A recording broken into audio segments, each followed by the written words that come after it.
వెళ్ళబోతున్నారు అని. గత అసెంబ్లీ ఎన్నికల్లో కాంగ్రెస్ గెలుపులో ఒక బలమైన కారణం ఈ పచ్చి అబద్ధపు విష ప్రచారం. బీఆర్ఎస్ బీజేపీ ఒక్కటే, కవిత అరెస్ట్ కానందుకు కానీ ఇంకేదైనా విషయం బండి సంజయ్ గారిని మార్చినందుకు కానీ చెప్పి ఈ పచ్చి అబద్ధపు విష ప్రచారం కూడా వాళ్ళ గెలుపులో. కాబట్టి ఈ అబద్ధ విష ప్రచారం ద్వారానే రేపు మేము ఏం పని చేయకున్నా ప్రజలకు మేము అవినీతి చేసినా ఈ విష ప్రచారంతోనే గెలుస్తామనే నమ్మకంతో ఉంది. కాబట్టి దానికి ఒక కూరగాయల మార్కెట్ కాంగ్రెస్ కాకమ్మ కథలు జోడిస్తున్నారు కాంగ్రెస్ వాళ్ళు. ఇది జనాలు విసుక్కుంటారు ఇట్లా చెప్తే. లోక్సభ ఎన్నికల్లో స్పష్టంగా ఇచ్చారు. బీఆర్ఎస్ బీజేపీ ఒకటంటే వాళ్ళు ఎక్కువ కాంగ్రెస్కే సీట్లు ఇద్దరు. అటు బీఆర్ఎస్తో కనుక బీజేపీ పొత్తుంటే తెలంగాణ ప్రజలు సహించరు. మొదటి నుంచి ఎప్పుడైనా కానీ గతంలో పొత్తు పెట్టుకుంది కాంగ్రెస్ బీఆర్ఎస్. బీజేపీ బీఆర్ఎస్ ఎప్పుడు పొత్తు లేదు. అసెంబ్లీలో కానీ లోక్సభలో కానీ రాష్ట్రపతిలో కానీ కేంద్ర ప్రభుత్వంలో కానీ ఎప్పుడు పొత్తు లేదు.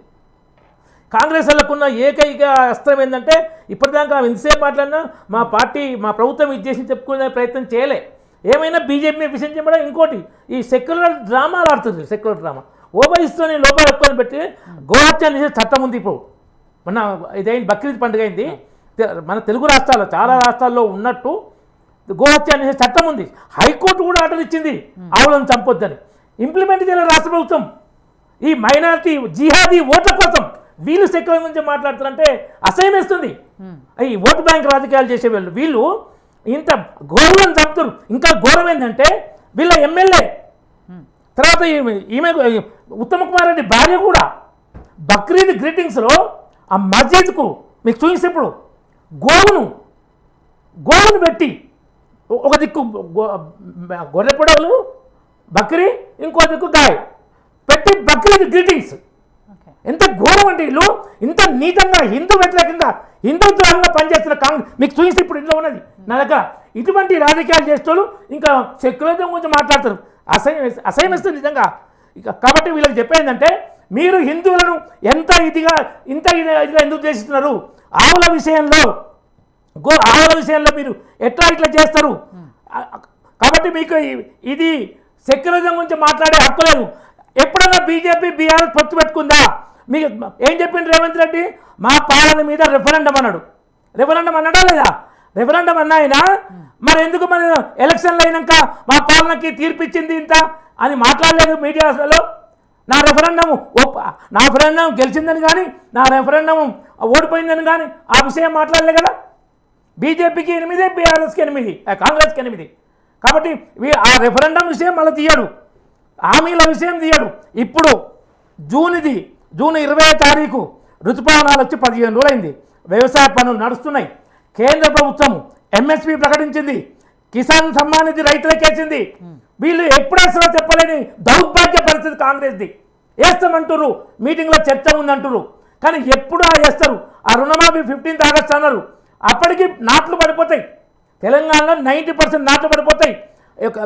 కొన్ని కెనాల్ కింద మాత్రం కొంత కెనాల్ కింద కూడా 70-80% అయిపోద్ది 15th ఆగస్టు వరకు. బ్యాంకులు లోన్లు ఎట్లు ఇస్తాయి? బ్యాంకు లోన్లు ఉండదు. కిసాన్ ఇది రైతు బంధ, రైతు భరోసా అది ఇప్పటివరకు ఇవ్వలేదు. మరి మాటలు మాత్రం ఏంటంటే సెక్యులరిజము, బీఆర్ఎస్ బీజేపీ ఒకటి. ఈ కథలతో నడపకండి రాజకీయం. ప్రజలకు మంచి పరిపాలన చేసి చూపించండి. కాబట్టి ఇలాంటి హిందూ వ్యతిరేక, గో వ్యతిరేక మీకు ఒక ఈయన ఎమ్మెల్యే చూడండి, బక్రీద్ది మసీద్లో ఆవు ఫోటో చూడండి. ఆవు ఫోటో ఎవరి కుంభం అనిల్ కుమార్ రెడ్డినా? ఈమె ఉత్తమ్ పద్మావతి కూడా ఇట్టే పెట్టింది. ఉత్తమ్ పద్మావతి కూడా ఇలానే పెట్టింది. ఆవును పెట్టింది. కుంభం అనిల్ మీడియా ముంగల్కి వచ్చి ఏం చెప్పిండు? సోషల్ మీడియాలో అన్ఫార్చునేట్లీ జరిగిన మిస్టేక్ అని పండగ రోజే వచ్చి మీడియా ముందు చెప్పారు.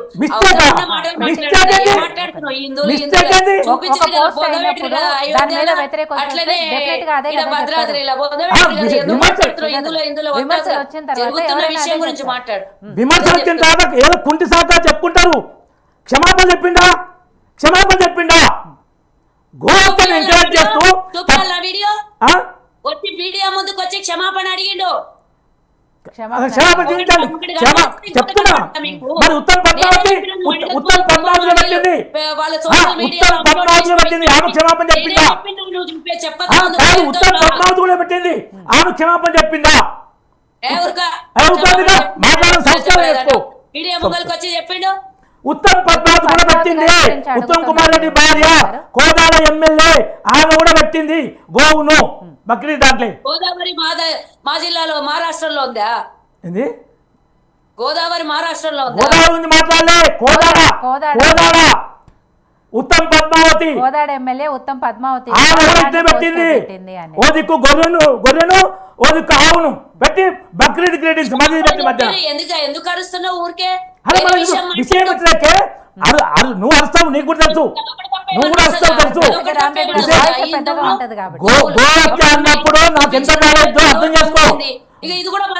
జిహాదీ ఓట్ల కోసం ఎగబడే వాళ్ళకు బాధ ఉండదు. మొన్ననే తీర్పు చూపించారు కదా, ఆ తీర్పు చూపించిన 8-8 44 ఓట్లతో రేవంత్ రెడ్డి స్థానం మల్కాజిగిరి బీజేపీ 4 లక్షల మెజార్టీ గెలుచుకుంది. రేవంత్ రెడ్డి సిట్టింగ్ లోక్సభ స్థానం మల్కాజిగిరి. రేవంత్ రెడ్డి సొంత అసెంబ్లీ కొడంగల్ ఉన్నారు.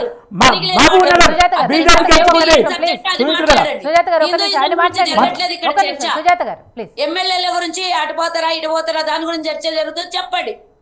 మరి దాని గురించి మాట్లాడలేదు.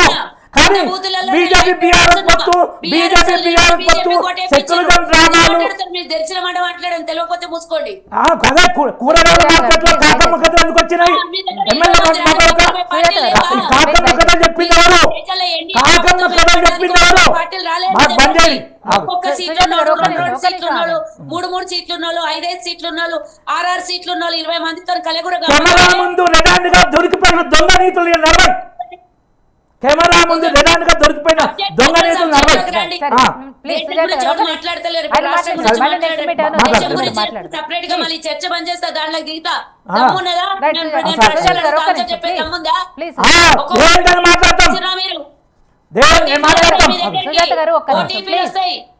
ఫోన్లలో ఓటీపీలు వచ్చి మీరు ఈవీఎం ట్యాంపరింగ్ చేసుకుంటారు. తీద్దామా? దమ్ముందా? చర్చకు సిద్ధమా?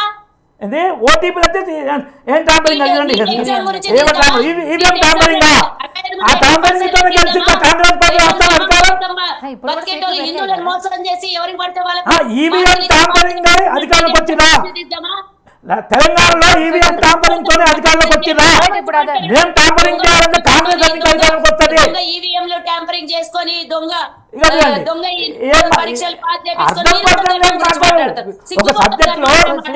సుజాత గారు ఈవీఎం లో ట్యాంపరింగ్ అయితే వాళ్ళు ఇంకా ఎక్కువ సీట్లే వచ్చాయి కదా, అవే చేసుకునే.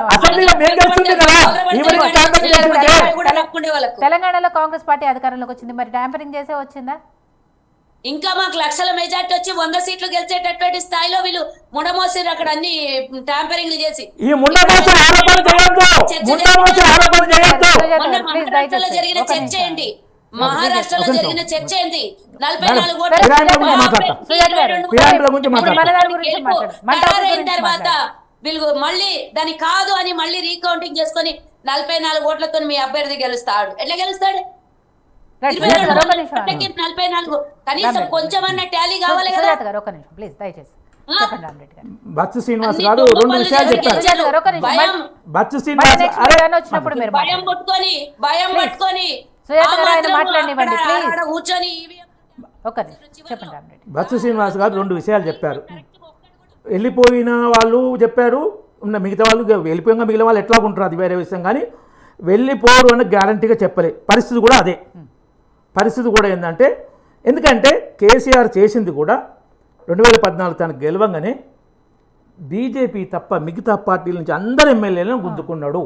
ఎంపీలను కూడా, ఖమ్మం ఎంపీ ఇదే పొంగులేటి శ్రీనివాసరెడ్డి ఆయనను, సిపిఐ ఎమ్మెల్యే రవీంద్ర కుమార్ దేవరకొండ నుంచి కమ్యూనిస్ట్ పార్టీ వాళ్ళు జనరల్గా మారరు, వాళ్ళను ఆయనను కూడా గుంజుకుండు కేసీఆర్.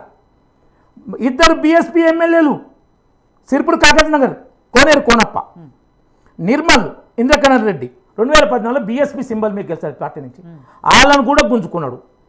3 వైసీపీ ఎమ్మెల్యేలు ఖమ్మం నుంచి గెలిస్తే వాళ్ళను కూడా తీసుకుండు. 15 మంది టీడీపీలో 10 మంది టీడీపీ ఎమ్మెల్యేలు తీసుకుండు. ఒక్క బీజేపీ ఎమ్మెల్యేలు 5 అని తర్వాత ఒకరు గెలిచిన కానీ ఉన్నారు. ఇది కేసీఆర్ ఎంత నీతి బాహ్యం అంటే, ఈయన తలసాని శ్రీనివాస్ యాదవ్ 4 ఏళ్ళు టీడీపీ ఎమ్మెల్యేగా ఉంటూ టీఆర్ఎస్ మంత్రిగా పనిచేశాడు. ఇప్పుడు కాంగ్రెస్ కూడా ఇంత రేవంత్ రెడ్డి ఎన్నికల ముందు ఏం చెప్పిండు, మేము పార్టీ ఫిరాయించిన వాళ్ళను ఏది ఆ గెలిచిన ఆ పదవికి రాజీనామా చేయకుండా పార్టీ ఫిరాయించిన వాళ్ళను రాళ్లతో కొట్టండి అన్నాడు, పిలిపించండు.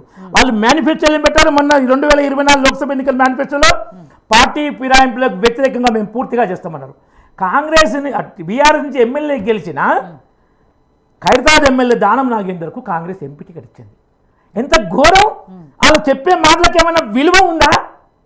ఈ కాంగ్రెస్ పార్టీకి ఏమైనా మాటకు విలువ ఉందా? BRS sitting MLA Khairatabad Danam Nagender Congress MP అభ్యర్థిగా అక్కడ రాజీనామా చేయకుండా ఎట్లా పోటీ చేస్తాడు? ఇంకా కాబట్టి ఇది కాంగ్రెస్ మొదటి నుంచి తెలుస్తుందండి. కశ్మీర్ నుంచి కన్యాకుమారి వరకు నేషనల్ కాన్ఫరెన్స్ చీల్చింది. ఫరూక్ అబ్దుల్లా, బావా, గులాం ముస్తఫా 12 మంది ఎమ్మెల్యేలు కాంగ్రెస్ గవర్నమెంట్ ఏర్పాటు చేశారు. కేరళలో చీల్చింది. మన తెలుగు రాష్ట్రాల్లో ఎన్టీఆర్ పార్టీని నాదెండ్ల భాస్కర్రావుతో చీల్చి గవర్నమెంట్ ఏర్పాటు చేసింది. హర్యానాలో కాంగ్రెస్ పార్టీలు ఎమ్మెల్యేలు పొద్దునీటి సాయం మారితే ఆయారాం గయారాం అనే పేరు వచ్చింది. సో కాంగ్రెస్ ఫిరాయింపుదారులకు అడ్డ కాంగ్రెస్, దాన్ని పూర్తిగా ఫాలో అయింది కేసీఆర్.